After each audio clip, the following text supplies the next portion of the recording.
So I think for this one, what I'm going to do is I may outline the smoke with a dark green, and I'm just gonna leave it as a silhouette. That way this part feels different than the way that I'm finishing.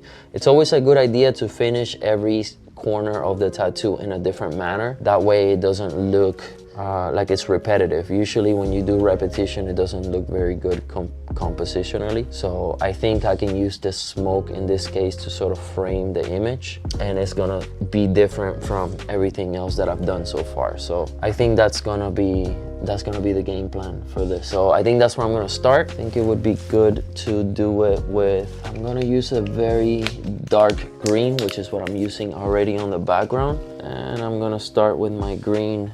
Oh, actually I'm gonna do what I said I was gonna do first, which is gonna be very lightly mark the hair right here. Don't wanna do too much. Like I said, this is a very diluted green. It's just enough for me to know what's gonna go there, so I don't go past the boundaries that I'm making, okay? So this is nothing crazy. This technique is super useful, especially when you're working with color. It's a great way of, like, you know, creating boundaries and helping yourself to not lose the stencil without having to make very defined marks that are gonna ruin your tattoo. Because, you know, a lot of the times we don't want to have outlines, so by doing this is a great way of dealing with the stencil, you know, avoiding having to lose the marks of the stencil, but you're also not getting an outline. So it's a very nice solution, something that I learned a little while back from a really good hyper-realistic artist. You know, usually he would just start coloring in, and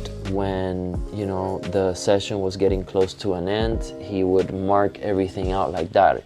He would create a sort of wash out of the colors that he was choosing for the said object, and that's how he did it.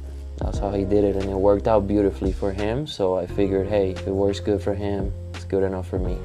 To access our free tutorials, go to chrissage.com/education.